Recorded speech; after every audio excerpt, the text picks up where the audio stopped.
ਵਾਹਿਗੁਰੂ जी का खालसा वाहिगुरू जी की फतेह। World news देख रहे ਸਾਰੇ ਦਰਸ਼ਕਾਂ ਦਾ ਸਵਾਗਤ ਹੈ। ਮੈਂ ਹਾਂ ਗੁਰਿੰਦਰ ਸਿੰਘ। ਖਬਰਾਂ ਦੀ ਸ਼ੁਰੂਆਤ ਕਰ ਲੈਂਦੇ ਹਾਂ ਹੈਡਲਾਈਨਸ ਦੇ ਨਾਲ।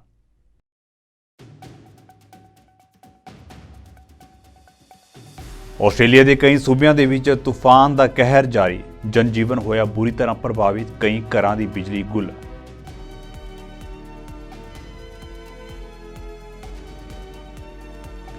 ब्रिटिश सिख औरत पोलरप्रीत ने फिर रचिया इतिहास, बनाया सब तो तेज सोलो स्कीइंग करन दा रिकॉर्ड।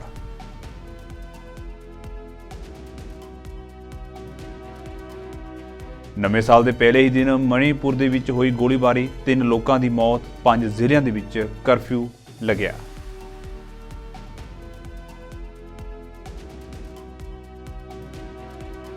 जापान ਦੇ ਵਿੱਚ ਭੂਚਾਲ ਕਾਰਨ ਮਰਨ ਵਾਲਿਆਂ ਦੀ ਗਿਣਤੀ ਹੋਈ 48, ਲੋਕਾਂ ਨੂੰ ਘਰਾਂ ਤੋਂ ਦੂਰ ਰਹਿਣ ਦੀ ਚੇਤਾਵਨੀ ਜਾਰੀ।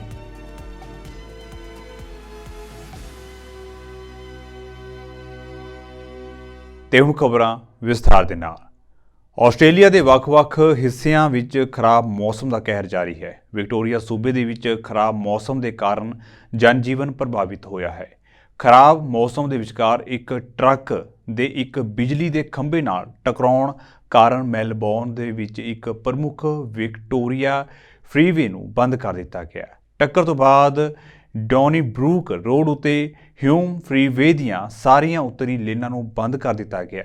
ਜ਼ਿਕਰਯੋਗ ਹੈ ਕਿ ਆਸਟ੍ਰੇਲੀਆ ਦੇ ਕਈ ਸੂਬੇ ਪਿਛਲੇ ਇੱਕ ਹਫ਼ਤੇ ਤੋਂ ਭਾਰੀ ਮੀਂਹ ਅਤੇ ਤੂਫਾਨਾਂ ਦਾ ਸਾਹਮਣਾ ਕਰ ਰਹੇ ਨੇ। ਭਾਰੀ ਮੀਂਹ ਕਾਰਨ ਆਏ ਹੜ੍ਹਾਂ ਨੇ ਕਈ ਸੂਬਿਆਂ ਦੇ ਵਿੱਚ ਆਵਾਜਾਈ ਨੂੰ ਵੀ ਪ੍ਰਭਾਵਿਤ ਕੀਤਾ ਹੈ। ਮੌਸਮ ਵਿਗਿਆਨ ਬਿਊਰੋ ਦੇ ਵੱਲੋਂ ਅਗਲੇ ਕੁਝ ਦਿਨਾਂ ਤੱਕ ਹੋਰ ਭਾਰੀ ਮੀਂਹ ਅਤੇ ਹੜ੍ਹ ਦੀ ਚੇਤਾਵਨੀ ਜਾਰੀ ਕੀਤੀ ਗਈ ਹੈ। Unfortunately, it's been another night of torrential rain, particularly in southeast Queensland. So it's been another night of torrential rain in southeast Queensland, and unfortunately it seems like the rain will continue through the rest of today. We're looking in the next 24 hours of rainfall up to 350 millimetres in some parts of southeast Queensland. What that means is now is not the time to be out and about. If you're in parts of Queensland receiving torrential rain at the moment, the best thing you can do is stay at home and stay off our roads. Roads will be dangerous and life-threatening flash flooding could occur in places you don't anticipate or you can't consider flooding. It can happen in an instant, and that can put your life and the lives of others in danger. So the message is clear. Please, if you're in an area where there's torrential rain, please stay at home. Please stay off our roads until the weather and the rain passes. Unfortunately, a lot of this rain is falling in parts of Queensland that were smashed by the Christmas Day storms.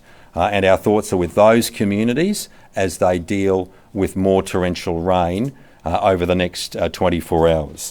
I know a lot of people are tired and frustrated. I understand that. We all understand that in the government.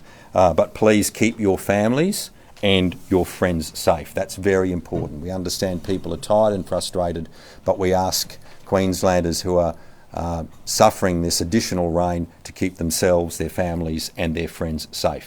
I also wanted to say something about small business. We know small businesses have really been hit hard in the southeast, particularly in the Gold Coast and some parts of Logan by this weather event.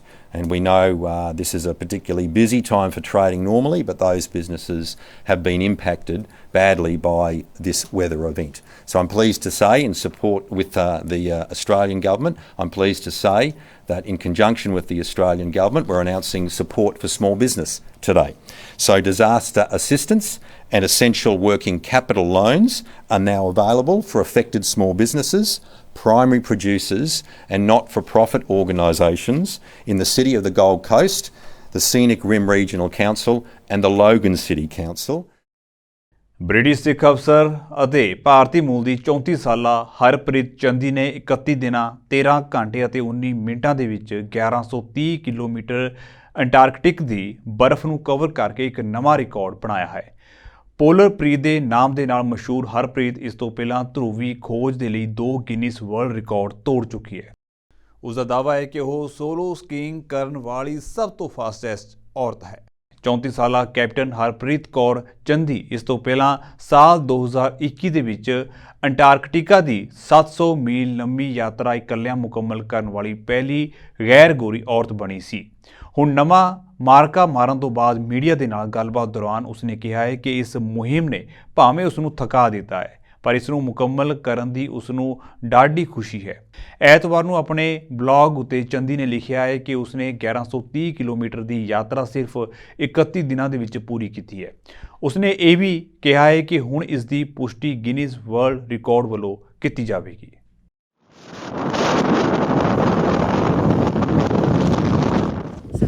I've got a little parcel here. Just made it to the South Pole. Wonder what it could be. We all know what my favourite beverage is, so I'm excited. I can do it without. It's got my name on it. Sweet. Oh, this is exciting.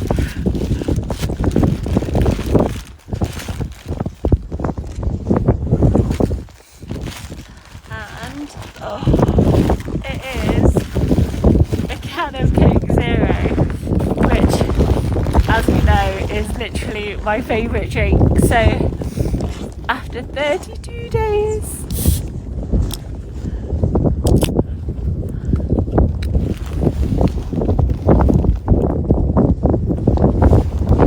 oh my god, that is actually bliss. That is so good. Ah, that's amazing.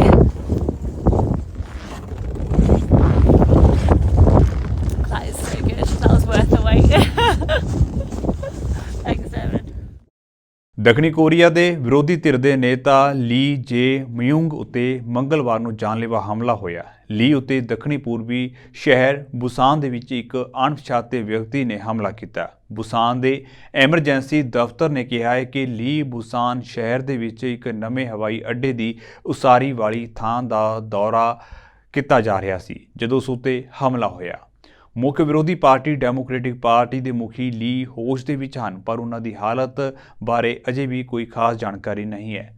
ਰਿਪੋਰਟਾਂ ਮੁਤਾਬਕ ਹਮਲਾਵਰ ਦੀ ਉਮਰ 50 ਤੋਂ 60 ਸਾਲ ਦੇ ਵਿਚਕਾਰ ਸੀ। ਕਥਿਤ ਤੌਰ ਉੱਤੇ ਉਹ ਆਟੋਗ੍ਰਾਫ ਮੰਗਣ ਦੇ ਲਈ ਲੀ ਕੋਲ ਪਹੁੰਚਿਆ, ਫਿਰ ਅਚਾਨਕ ਉਹ ਚਾਕੂ ਮਾਰਨ ਦੇ ਲਈ ਅੱਗੇ ਵਧਿਆ।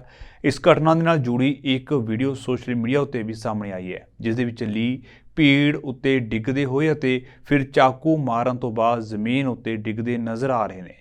ਦੱਖਣੀ ਕੋਰੀਆਈ ਮੀਡੀਆ ਨੇ ਚਸ਼ਮਦੀਦਾਂ ਦੇ ਹਵਾਲੇ ਨਾਲ ਕਿਹਾ ਹੈ ਕਿ ਹਮਲਾਵਰ ਨੇ ਲੀ ਦੀ ਗਰਦਨ ਉੱਤੇ ਚਾਕੂ ਵਰਗੇ ਹਥਿਆਰ ਦੇ ਨਾਲ ਹਮਲਾ ਕੀਤਾ।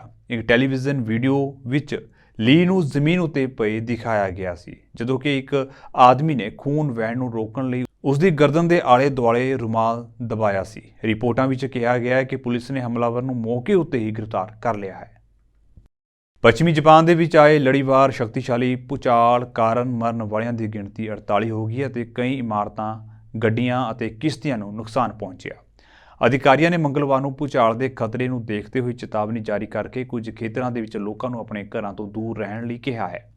ਜਾਪਾਨ ਦੇ ਇਸ਼ੀਕਾਵਾ ਪ੍ਰੀਫੈਕਚਰ ਅਤੇ ਆਸ-ਪਾਸ ਦੇ ਖੇਤਰਾਂ ਵਿੱਚ ਸੋਮਵਾਰ ਦੁਪਹਿਰ ਨੂੰ ਭੂਚਾਲ ਦੀ ਇੱਕ ਤੋਂ ਬਾਅਦ ਇੱਕ ਕਈ ਝਟਕੇ ਮਹਿਸੂਸ ਕੀਤੇ ਗਏ ਜਿਸ ਦੇ ਵਿੱਚ ਸਭ ਤੋਂ ਵੱਡਾ ਝਟਕਾ 7.6 ਤੀਬਰਤਾ ਦਾ ਸੀ।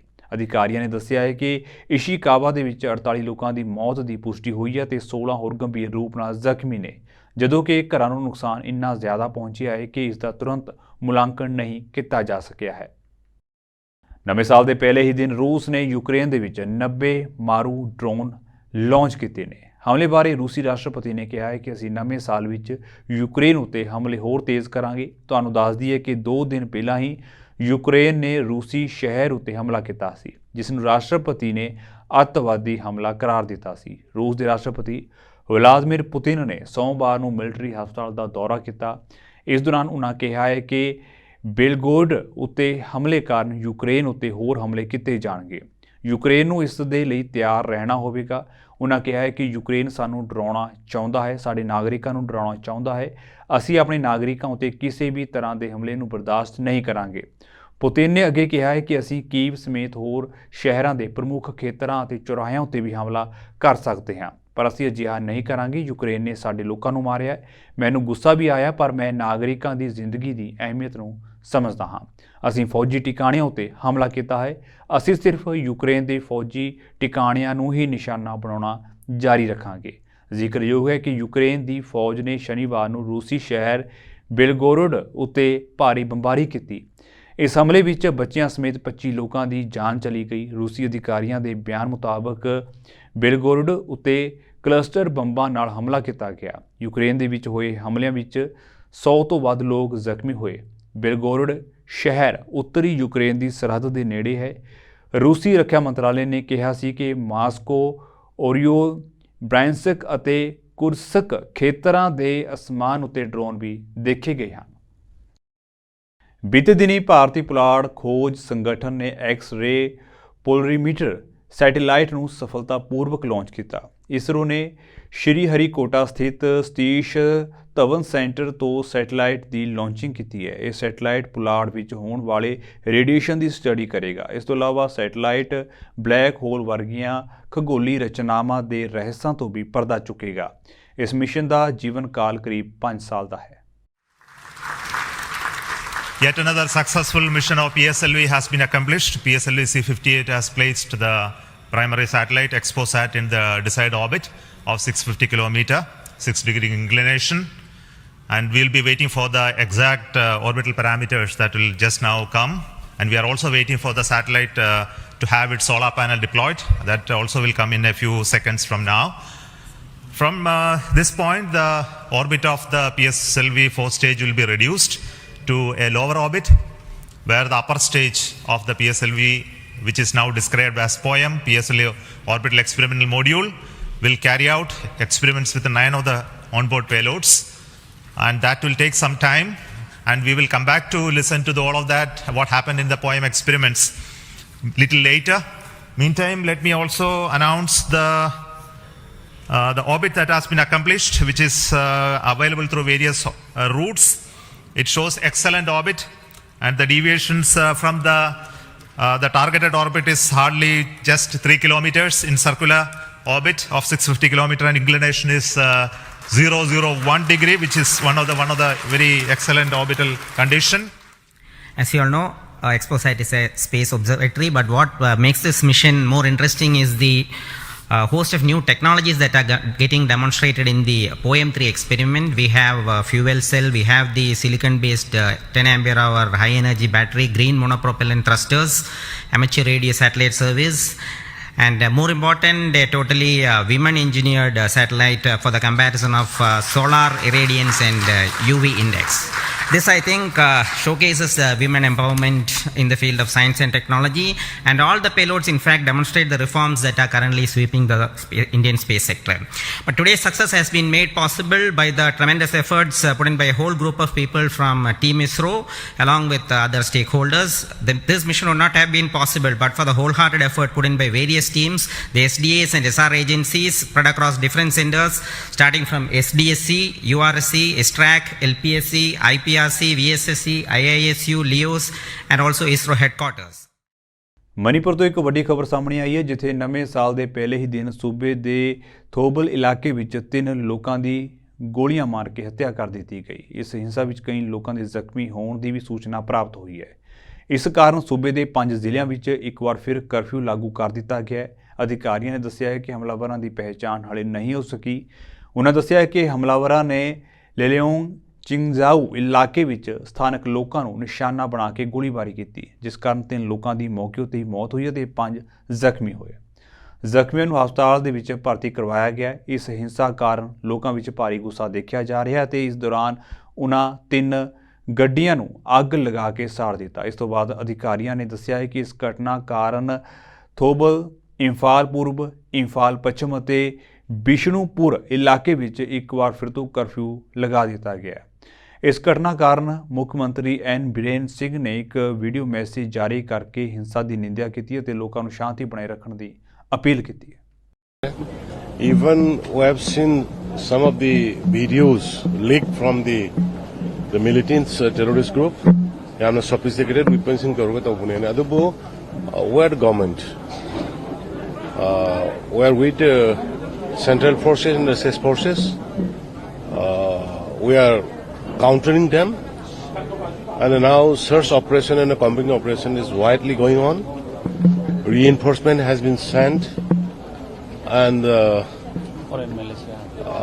we are having some doubt of involvement of foreign mercenary from the Myanmar side, and it is our commitment to the people of the state and the people of India. We will not succumb to this kind of threat and pressures.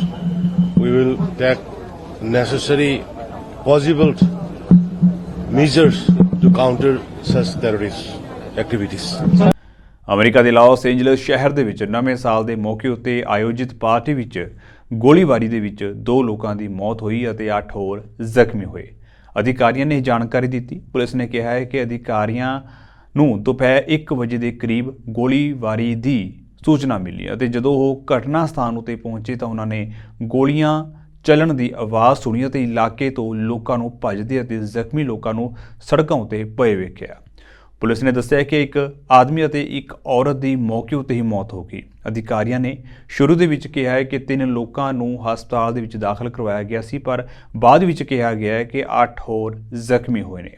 ਉਹਨਾਂ ਦੀ ਹਾਲਤ ਬਾਰੇ ਅਜੇ ਕੋਈ ਜਾਣਕਾਰੀ ਨਹੀਂ ਮਿਲ ਸਕੀ। ਜਾਂਚਕਰਤਾਵਾਂ ਦਾ ਮੰਨਣਾ ਹੈ ਕਿ ਗੋਲੀਬਾਰੀ ਪਾਰਟੀ ਵਿੱਚ ਝਗੜੇ ਤੋਂ ਬਾਅਦ ਹੋਈ। ਮਾਮਲੇ ਦੀ ਜਾਂਚ ਕੀਤੀ ਜਾ ਰਹੀ ਹੈ। We're very early on in this. Our investigators are doing the tough work upstairs right now of trying to piece together what occurred out there. So I don't have a lot of answers for you, but I can tell you what we know at this point. Just after 1:30 a.m., a flurry of calls came into an address on the 1600 block of Van Buren Avenue. The first call started as a pretty mundane police call. In our work would be they wanted a group of people who had showed up at a gathering at a home to be escorted out. As officers were responding, that call was upgraded to that shots had been fired. Among those calls was a 911 caller who stated that they did have somebody who was injured and that they were taking them to the hospital. The 911 call then was abruptly ended. Our officers responded to the scene still, did not locate any other victims, but did find evidence of a shooting. They were then made aware that an adult male victim did show up in a private vehicle at United Hospital suffering from apparent gunshot injuries. That person was brought into the hospital, but unfortunately died of their injuries a short time later. Our officers secured the scene, began to look for witnesses, canvassed the area for anything that might tell them what happened.